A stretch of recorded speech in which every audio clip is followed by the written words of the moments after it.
মধ্যমগ্রামের দোহারিয়া লেনে এই মুহূর্তে আমরা রয়েছি। যশোর রোড থেকে দোহারিয়ার দিকে যে রাস্তা ঢুকছে এই সেই রাস্তা, এবং যেখান থেকে সামনে অর্কিড এস্টেট, যেখানে শুভেন্দু অধিকারীর আত্মসহায়ক থাকতেন, এবং এই রাস্তা এই মুহূর্তে পুলিশের তরফ থেকে ডু নট ক্রস এই ধরনের লাইন দিয়ে কর্ডন করে দেওয়া হয়েছে, কাউকে এখানে ঢুকতে দেওয়া হচ্ছে না। ঠিক এইখানেই কিন্তু চন্দ্রনাথ রথকে খুন করা হয় গুলি করে, এবং ঠিক সেই সময় একজন সন্দেহজনক ব্যক্তি বাইক নিয়ে ওখানে ছিলেন এবং তার সঙ্গে আরো একজন ছিলেন।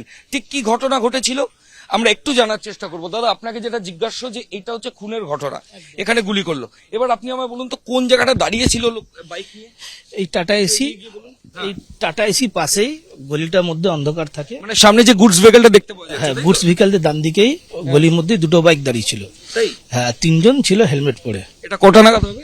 এটা আমি তো দেখেছি পরে, মানে আমি তো শুনতে পেয়েছি আইসিফোনিয়া গার্ডেনে একজন মহিলা উনি ডিটেক্ট করেছেন, উনি বলছিলেন যে বাইকটা আধ ঘন্টা 40 মিনিট। চন্দ্রনাথ খুনের আগে এই যে খুনের জায়গা তার উল্টো দিকে দুটো বাইক দাঁড়িয়ে ছিল হেলমেট পরে। ওজন ছিল দুটো বাইক?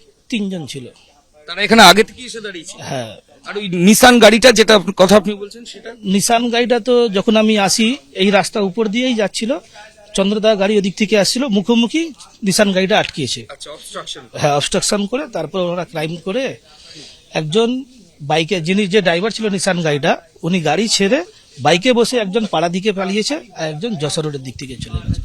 একটা এই রাস্তায় একদিকে নিউ টাউনে এক্সিট হচ্ছে, একদিকে বাদুর রোড, মধ্যমগ্রাম বাদুর রোডের দিকে বেরোচ্ছে। তাহলে দুটো বাইক দুদিকে ডাইরেকশনে চলে গেল। একদম একদম স্যার।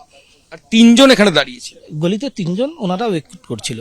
দেখো, মারাত্মক তথ্য দিচ্ছেন এখানে স্থানীয় একজন, যে এই যে আমি ক্যামেরা পার্সন ভগবান শাহকে বলবো দেখানোর জন্য, আমরা এই যে সামনের যে জায়গা, এই যে সামনে গুডস ভেহিকল সামনে রয়েছে, এই গুডস ভেহিকলের ঠিক ডান দিকে দোহারিয়া পেয়ারা বাগান লেখা রয়েছে, যেটা একটা সংস্থার কারখানা দেখতে পাওয়া যাচ্ছে।